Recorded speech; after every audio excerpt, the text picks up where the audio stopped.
Hey guys, it's Bill from Linden, Tennessee.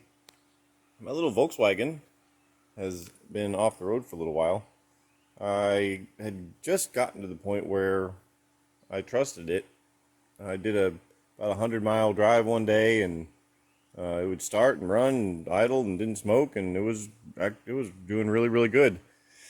And then one day it was warmer than the other days, and it just died. I was going along the road, and it just completely lost power. Pulled over to the side of the road, and I didn't have any lights. I don't have any other indication of temperature, but I just assumed that maybe it had overheated, although it did turn over, so it's not like it overheated enough to seize the pistons or anything like that. So I took the radiator out, took it to a local radiator shop, and I never did get a answer if the radiator was clogged or not. What I did get was this radiator is not good anymore, and a recore is going to be $450 and could take more than 6 weeks. I don't like that idea. So I went online in I'm not exactly sure. I can't remember which website it is. Anyway, and put 1980 Volkswagen pickup. And they said, well, we got a radiator just for you. So I ordered it and got it. Turns out it isn't exactly just for me. It's not for me at all.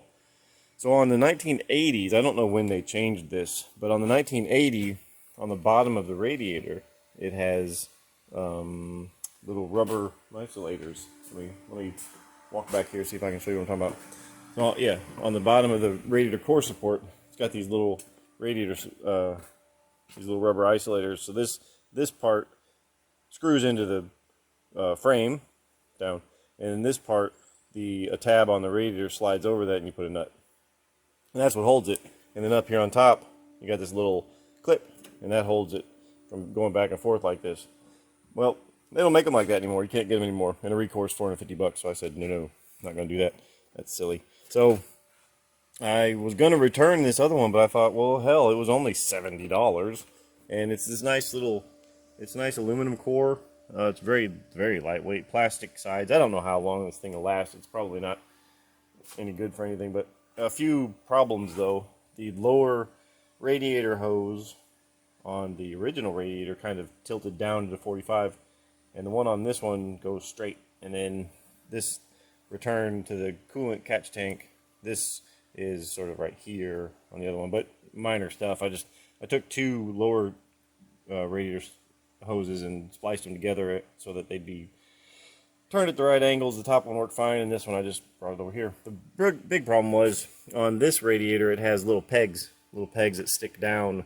So where the old radiator had two little tabs that you bolt this down to, this one has sort of pegs that go into little rubber isolators, I guess, that are in the frame on the later models. So all I did was, on this side, there was already a hole that was in just about the right spot, so I wallowed it out, put a rubber grommet in there. Well, this side was a little bit more of a challenge. There was a big hole right next to where this one needed to be, so I couldn't drill a hole where it did need to be.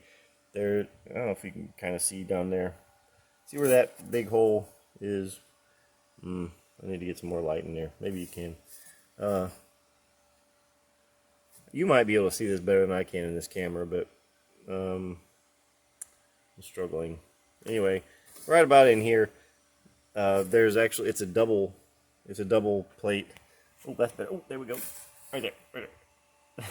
You probably saw this like 5 minutes ago, and you're like, get on with it, man. There's like a double plate, so I actually had to cut that double plate out, and then just got a piece of 16 gauge sheet metal, cut a hole in it, and put that same grommet in there.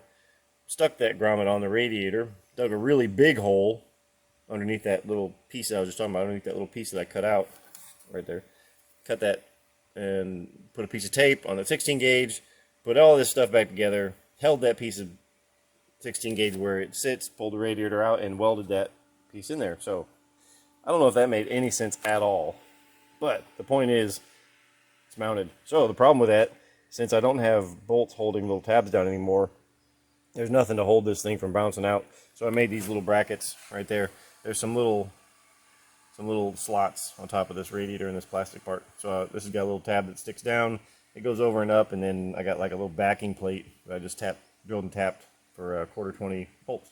Did that on both sides. So that little radiator is not going anywhere. However, if you've made it this far, maybe you can answer me a question. I think I'm running out of fuel, and I don't think the problem I had earlier was, I don't think that problem was overheating. I think I'm fuel starving. Now, it doesn't smoke or anything. It doesn't do white smoke like fuel starving would suggest. But I don't know what else it is. It's, the solenoid can't be broken, otherwise it would just stop.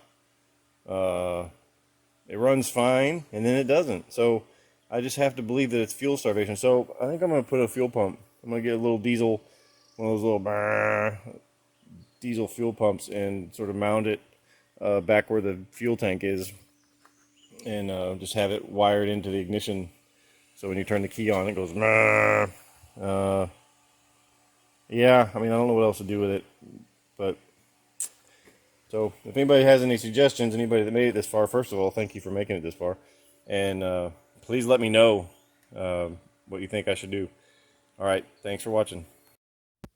All right, guys. Well, this is going to be a long overdue update. So I'm doing this with my cell phone. I'm not exactly sure of the orientation. If it's upside down, maybe I can fix that in editing. I don't know. Anyway, this is kind of a long overdue update. It won't feel like an update to you because the previous video was like just a second ago, but that video where I was running into problems where I thought was my coolant system, I think turned out to be my fuel system, because I put that new radiator in with the new brackets and everything. It's all good. But then I drove it down the road, and I got to the end of my driveway, which is like 1/10 of a mile long, and it just died again. Let it sit for a little while, started right back up, turned around, drove to the garage, back to the garage, and it died again. So I consulted some of the Facebook groups, and they're like, dude, you got air in your lines, you got fuel line problems. So I think they're right, and I don't know where the fuel line has a leak, but I went ahead and installed a fuel pump. It's just a little cheapo 12-volt fuel pump, and yeah, we'll see how this goes. I got a little inline filter in there first, just because, and of course I got the main filter. But I made that little bracket. I'm not sure what this ledge is for, but it worked out real nice to hold my bracket. Yeah, a lot of guys on the forum are like, oh no, you don't need a fuel pump. Don't need a fuel pump. Never had one from the factory, and you don't need one now. And, they're right. It didn't have one from the factory, but why not? I've never heard of a diesel that doesn't have a lift pump. So mine has one now.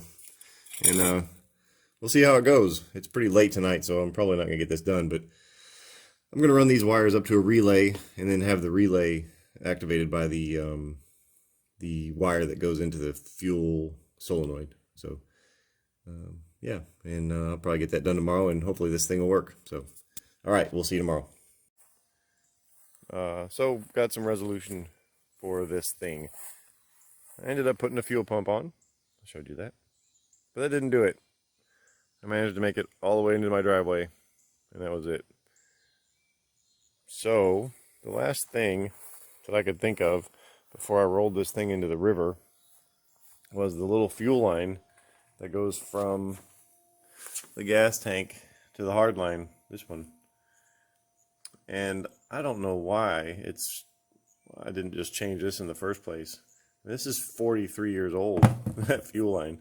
So it's probably got all kinds of cracks and dry rot and stuff. So either it was the electric pump pulling air through this thing, or the pump that's in the injector pump on the engine. It was leaking air. Of course it was. So I just replaced this with a 3/8 line and a little reducer that went down to a 1/4 inch. Then I just put it right into the fuel line. I ended up taking that little pre-filter off because I didn't know if it was going to have some like restriction to fuel flow. I mean, why would it? It's a fuel filter. That's what it does. But anyway, I took it off.